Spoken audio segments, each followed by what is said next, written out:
friends, I wanted to come on today to talk to you about a new horror release that I just read, and it's a little bit too early to say, but might be my horror book of the year. If I mean, it'll be top 5, I'm sure, unless the best books I've ever read are in the second half of the year. And that book is The Eyes Are the Best Part by Monika Kim. This book is advertised as a psychological horror about the making of a serial killer from a Korean American perspective, and it follows Ji-won, who is a college student but not doing great, and then on top of that, her home life has just recently gone through a disruption because her father has just left their family after having an affair. Whenever we're dropped into the story, we're at the dinner table with Ji-won, her mother, and her sister, as her mother is trying to imbue herself with good luck, and her way of doing this is by eating fish eyeballs, which is a Korean tradition for good luck. And this is much to the disgust of Ji-won and her sister, but it awakens something in her, and she, from that moment, starts to become obsessed with eyeballs. And this really is heightened whenever Ji-won's mother believes that she has come upon good luck with a new boyfriend, George, who is possibly the most easy to hate character of all time. He's so believable, though. None of these characters are completely flat, even whenever they're obviously meant to be hated or to symbolize something. I'm saying this is a good for her story that's finally done well. I know people have a lot of issues with Midsummer. People are very mixed on that. And then Promising Young Woman, They Never Learn. These are stories that try for that good for her story, but just something doesn't quite get there. And for me, this one does. So this new figure in her family's life, George, is an older white man who is trying to financially take care of them, and has really just pushed his way into their lives very quickly. He loves to take them out to Chinese restaurants and talking about how authentic or not authentic they are. Does it seem like he understands that being Chinese and being Korean are different? No. Does he make any attempt to learn the daughters' names? No. He calls them JH and JW as nicknames because he decides that their names are too challenging to say. And Ji-won's also becoming very frustrated with her mother for kind of letting this happen, and being frustrated that she's not sticking up for herself, sticking up for the daughters, that doesn't seem to have a lot of pride in what she's doing. George is very sexualizing any Asian women that he does see, including the daughters. But on the other side of Ji-won's life, she is a college student, not doing great, especially as she becomes further obsessed with eyeballs, and she's obsessed with George's eyeballs, how blue they are, that they look delicious to eat. At school, though, she has this new guy that's really showing kindness to her, very Ruth Bader Ginsburg, I'm with her kind of liberal feminist, knows all the key words to say. And she's also made a girlfriend as well, and this guy doesn't want her to be friends with her, and so she's feeling stressed in that friendship group. Her life is so stressful, and whenever you see her start to become obsessed with eyeballs and start to hunt down people so that she can eat their eyeballs, I feel like it all makes sense, that there is something very disturbing about the things that she's doing, but it seems in some ways an appropriate reaction to her inner life, that there are just a series of levels of violence, levels of frustration, levels of like microaggressions, and how much that waste her time that make it so, you know, good for her. If she wants to eat these eyeballs, then there's worse things that have happened. And it doesn't, what I really love about this is that it did say that it was like a feminist psychological horror. And sometimes I feel like that feminism can be really weak whenever things are advertised that way. But in this, it doesn't. You know, it talks about fate and your lot in life, and that her father has always said that he just had a poor lot in life, and, you know, that she's inherited this.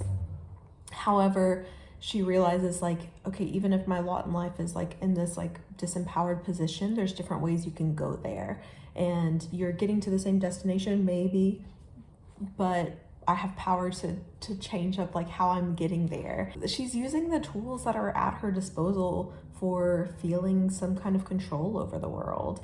And it doesn't make any apologies for like what she's doing. Like, it's never has her, you know, hand wringing and being like, oh, I really want to eat this eyeball, but I know it's not the right thing. Like, literally none of that. Like, whenever this first starts happening, she's like having fantasies about it, and there's times where she's like, is this real? I can't tell if I'm dreaming. Did this horrible thing actually happen? And then over time, it's like, okay, it is happening, and I want it to keep happening. There's really like not a spoiler for this book, because it is what it's advertised. Like, this girl's gonna eat some eyeballs, and she's going there, and she's going through like these different relationships in her life, making sense of her relationship with her mother and her father and her sister. Some really beautiful character development and relationship development on the page for that. And it also doesn't make apologies whenever maybe people don't deserve something, because also she didn't deserve, you know, all of these things that have come her way. So it's not like a tit for tat, like, oh, this person would do this to me if they were in that position. And in some cases, like, people have, you know, saved her or done something nice for her, and she still is like unapologetically like gonna eat their eyeballs. So I just really love where this book goes and the themes that it explores. I think it's really interesting to have female cannibalism stories. That female cannibalism stories are frequently like a rejection of how eating is controlled for women, like both like what kinds of food they're eating, when they're allowed to eat food, how much they're allowed to eat of it.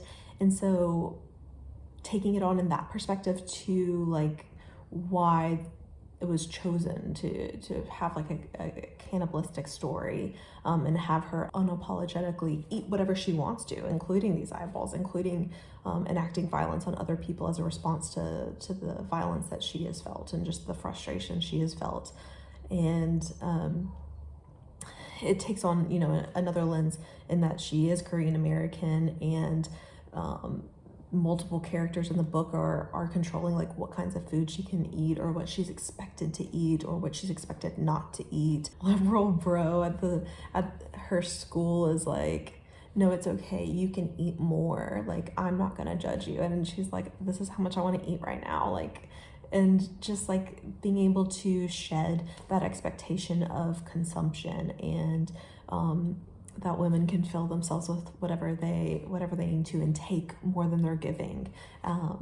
So I just thought she was a really strong protagonist.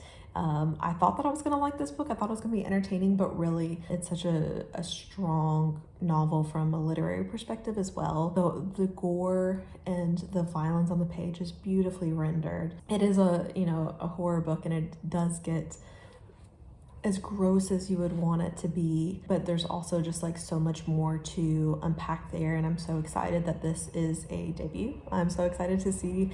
I remember now that I looked up to see if there's any interviews with her about this book, you know, like not too many. I hope that this book gets very popular. It seems like it has the means to do so, because it's both very entertaining and something that I think will stick with people, that it's not one of those horror books that you're just like going to quickly read and, you know, forget about.